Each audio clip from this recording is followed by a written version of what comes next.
राधे राधे दोस्तों, आप सभी का मेरे श्री हरि स्टोरी चैनल में बहुत बहुत स्वागत है। प्रिय भक्तों, कल हमने सुना था पुरुषोत्तम मास महात्म्य का 8वां अध्याय, जिसमें हमने सुना द्रौपदी का पूर्व जन्म क्या था।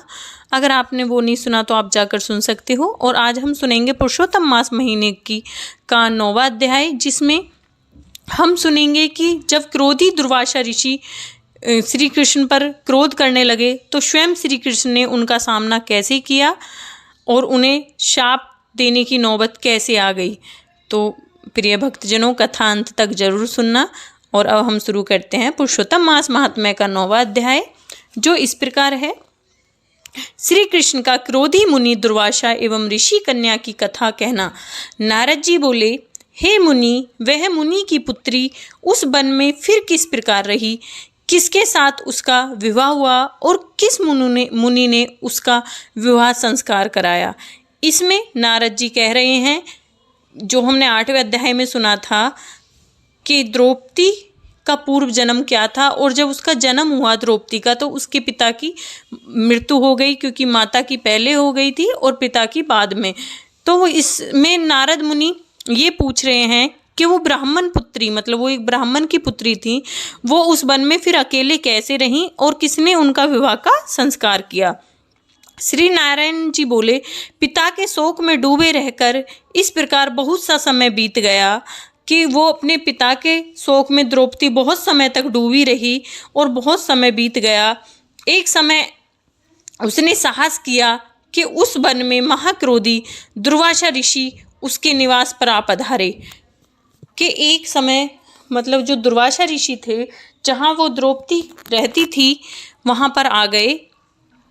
उसकी यह दीन दशा देखी, उनका सिर महादेव शंकर की भांति जटाओं से ढका था।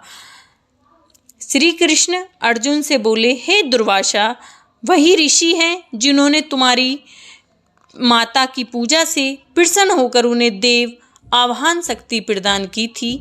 एक बार इन्हें रुक्मणी के साथ जाते समय रथ में बिठा लिया था।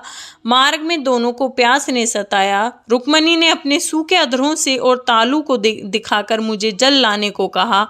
मैं जल के हेतु पदाघात करता हुआ चला और प्रिया के प्रेम में निमग्न हो उस भोगवती परी ले आया। जहाँ रुक्मणी ने तृष्णा को शांत किया तो मुनि को तत्क्षण महाक्रोध हुआ और प्रलय अग्नि की भांति उठकर उन्होंने श्राप दे दिया कि हे श्री कृष्ण, तू सदा अपनी प्रिया के प्रेम में निमग्न रहते हो।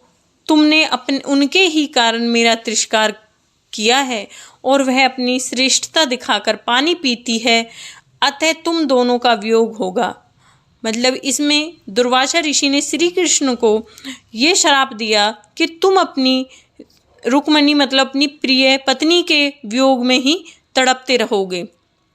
अनेकों तीर्थों के जल से जिनकी जटाएं भीगी रहकर जिनको सुशोभित करती हैं, ऐसे ही मान तपस्वी ऋषि को उस ब्राह्मण बालिका ने देखा। तब वह अपने शोक, मतलब जो ब्राह्मण तो दुर्वासा ऋषि और बालिका द्रौपदी, तब वह अपने शोक विहल मुख को ऊपर उठाकर ऋषि को नमस्कार करती हैं और वहाँ उनके सत्कार के लिए उठ खड़ी होती हैं। अपने आश्रम में उन्हें ले जाती हैं। दुर्वासा ऋषि का बड़े आदर सत्कार से वो स्वागत करती हैं।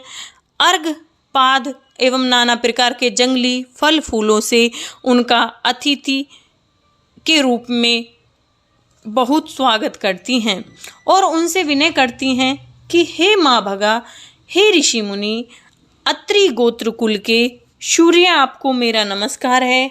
आपके आगमन से मेरे भाग्य का उदय हुआ है। आज मेरे सभी व्रत सफल हुए हैं, सभी पुण्य सफल हो गए। ऐसा वचन कहकर वह ऋषि मुनि मौन ही बैठे रह गए। दुर्वासा ऋषि बोले, हे पुत्री, तुमको धन्य है, तुम पितृकुल का उद्धार किया है। तुमने पितृकुल का उद्धार किया है। यह मेधावी ऋषि की श्रेष्ठ तपस्या का ही परिणाम है।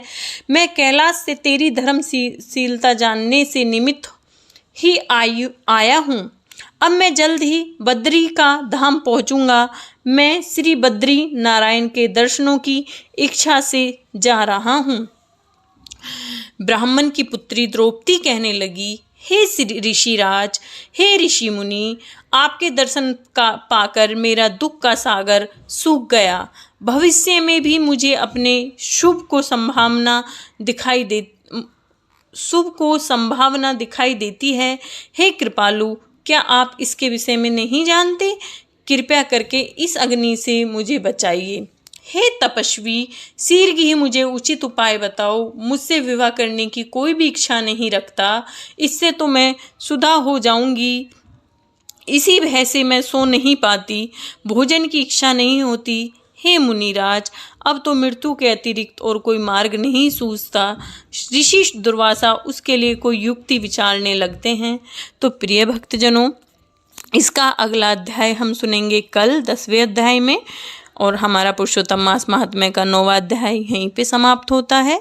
और कल हम सुनेंगे दुर्वासा का उल्लंघन कर ऋषि कन्या द्वारा शिव की आराधना करना, मतलब कि जो दुर्वासा ऋषि ने बोला उसको न मानकर द्रौपदी ने किस प्रकार शिव की आराधना की। और अब हमारा ये 9वां अध्याय यहीं पे समाप्त होता है। और इसी अध्याय के आधार पर मैं आपको एक कथा सुनाती हूँ जो इस प्रकार है। प्राचीन समय की बात है, वृंदावन के पास एक छोटा सा गांव था। वहाँ माधव नाम का एक गरीब पंडित रहता था। उसके पास धन नहीं था, उसके पास खाने पीने के लिए भी कुछ नहीं था, लेकिन भगवान श्री कृष्ण में वो इतना अटूट प्रेम भक्ति रखता था कि वो श्री कृष्ण भगवान के आश्रित ही था। पुरुषोत्तम मास का महीना शुरू हुआ तो माधव ने संकल्प लिया कि वह पूरे महीने प्रतिदिन भगवान श्री कृष्ण की कथा सुनेगा, भक्ति करेगा, तप करेगा, और जो उसके सामर्थ्य होगा वो दान भी देगा। भूखे लोगों को भोजन ना करा पाए तो जल जरूर वितरण करेगा। गांव के लोग उसका मजाक उड़ाने लगे। वे कहते, जिसके पास खुद खाने को नहीं वो दूसरों को कैसे खाना खिलाएगा, कैसे भोजन कराएगा, कैसे उनको दान दे पाएगा। लेकिन माधव को अपने श्री कृष्ण पर बहुत विश्वास था। वह रोज मंदिर जाता, वहाँ दीपक जलाता और भगवान श्री कृष्ण से आराधना करता, उनका जप तप करता, उनके नाम में विलीन हो जाता और प्रभु श्री कृष्ण से विनती करता, हे प्रभु, मेरे पास कुछ नहीं है, बस आपकी भक्ति के सिवा मेरे पास कुछ भी नहीं है। एक दिन दोपहर में एक वृद्ध साधु उसके घर आए। उन्होंने उसका गेट खटखटाया तो ब्राह्मण पंडित माधव ने अपना गेट खोलकर ब्राह्मण देव को नमस्कार कर उन्हें घर के अंदर ले गया। माधव ने ब्राह्मण देव से बोला कि हे ब्राह्मण देव, आपको मुझसे क्या चाहिए? तब ब्राह्मण देव बोले, मुझे बहुत भूख लगी है बच्चा, आप मुझे कुछ खाने के लिए दे दो। माधव के घर में केवल थोड़ा सा आटा ही बचा था। उसकी पत्नी चिंतित हो गई, लेकिन माधव बोला, जो भगवान भेजे उन्हें भूखा कैसे लौटाएं? कि जो भगवान ने भेजा है और वो आगे से हमसे मांग रहा है तो मैं इन्हें कैसे भूखा लौटा दूं? और उन्होंने अपनी पत्नी से उसी थोड़े आटे से रोटी बनवाकर साधु को खिला दी। साधु बहुत प्रसन्न हुए भोजन पाकर। उन्होंने कहा, बेटा, तुम्हारी सच्ची भक्ति देखकर मैं बहुत प्रसन्न हो गया हूँ। और वहाँ स्वयं भगवान श्री कृष्ण साधु के रूप में जो आए थे वो स्वयं प्रकट हो गए। इतना कहते ही माधव की पत्नी ने देखा स्वयं भगवान श्री कृष्ण उनके सामने खड़े हैं। दोनों की आंखों से आंसू की धारा बहने लगी। दोनों भगवान के चरणों में गिर पड़े। भगवान बोले, हे हे भक्त, पुरुषोत्तम मास में जो भी सच्चे मन से मेरी सेवा करता है, श्री हरि विष्णु की आराधना करता है, मैं स्वयं उसकी रक्षा करता हूँ। जो इस मास में पूजा पाठ और भगवान श्री हरि का नाम जपता है, उसका कभी भी ये जप तप खाली नहीं जाता और वो मनुष्य मृत्यु के बाद गोलोक को प्राप्त होता है, उसे मोक्ष की प्राप्ति होती है। अगले ही दिन गांव के वालों ने देखा कि माधव के घर अन्न से भरे बर्तन हैं और उसके घर अन्न धन की कोई कमी नहीं है। अब सभी लोग उसकी भक्ति की प्रशंसा करने लगे और बोले, माधव, ये चमत्कार कैसे हुआ? माधव ने उन सबको बड़ी ही श्रद्धा के साथ हंसकर बताया कि ये सब मेरा श्री कृष्ण का खेल है। मैंने अपने श्री हरि की बड़ी सच्चे हृदय से सच्ची श्रद्धा से भक्ति की थी। यह उसी का चमत्कार है। चमत्कार ये मेरा धन से नहीं हुआ, ये मन से हुआ है, ये मेरी भक्ति से हुआ है। प्रिय भक्तजनों, इससे हमें ये शिक्षा मिलती है कि हमारे घर पे कोई भी भूखा आए और हमसे कुछ भी खाने को मांगे तो हमें अवश्य ही उसे देना चाहिए। पता नहीं किस रूप में भगवान आ जाएं। पुरुषोत्तम मास में किया गया छोटा सा पुण्य भी हमें बड़ा फल दे सकता है। सच्ची भक्ति हमारी कभी व्यर्थ नहीं जाती। जो हम निस्वार्थ भक्ति करते हैं वो हमारी कभी व्यर्थ नहीं जाती। तो प्रिय भक्तजनों, ये सच बात है कि जीवन के हमारे कभी भी काम खत्म नहीं होंगे और जितने भी हम काम और कमाएंगे धन माया, वो सब यहीं रह जाएगी। तो मैं आपसे बार बार कहती हूँ, सिर्फ हमारे साथ जाता है तो अपने हरि का नाम तो हमें अपने पूरे दिन में 1-2 घंटे या 10-5 मिनट ज़रूर अपने हरि की भक्ति में लगाना चाहिए, क्योंकि यही हमें आगे चलकर गोलोक का निवास देगी या फिर हमें स्वर्गलोक का निवास देगी। भक्तजनों, सब धन माया यहीं रह जाती है और जिंदगी के साथ काम होते हैं।